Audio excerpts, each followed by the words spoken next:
Across the African river, this hippo is enduring an assault from hundreds of blood-sucking ticks. Ticks are clustered around its ears, the base of its jaw, its neck, the deep folds of skin beneath its belly, and along the waterline where its hide meets the river. While swarms of biting flies constantly circle its eyes and nostrils, making every moment unbearable.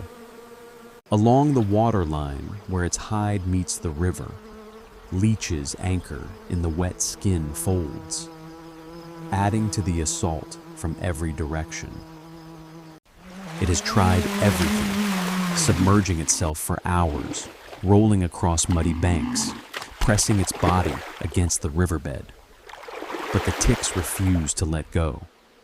Finally, the hippo lowers itself deeper into the river until only its back and head remain above the surface. As the water rises past its belly, the first small fish begin to appear.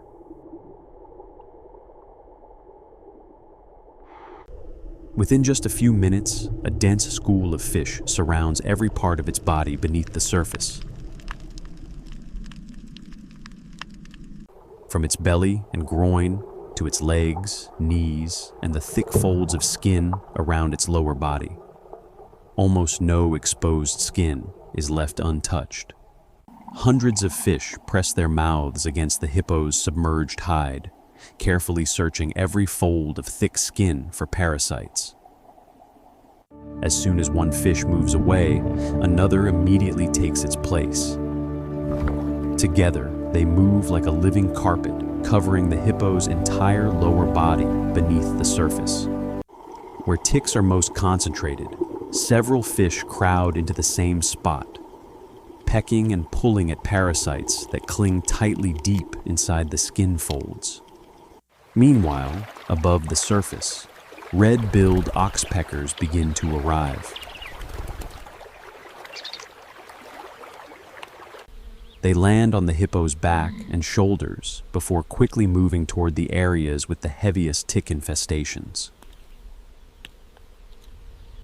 Their slender bills probe deep into the ear folds, around the jawline, and through the thick wrinkles of the neck.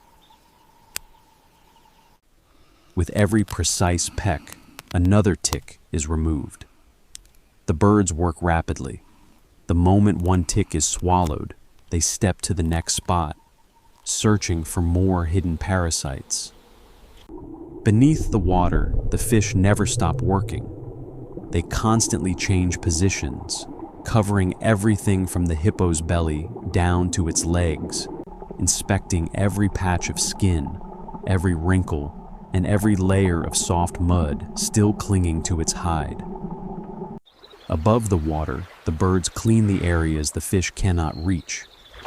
Two completely different species are cleaning the hippo at the same time. After only a short while, the number of ticks has dropped dramatically. The hippo no longer shifts its weight. Its ears stop twitching so violently. It stands quietly in the river, eyes half closed, breathing slowly, barely reacting to the flies still circling overhead. For the fish, this is a nutritious meal. For the red-billed oxpeckers, it is another familiar source of food.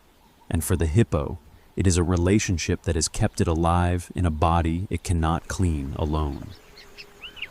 In nature, survival is not always built on conflict. Sometimes it depends on simple partnerships that benefit every species involved. Here in the rivers of the African savannah, each creature plays its own part, and the balance holds.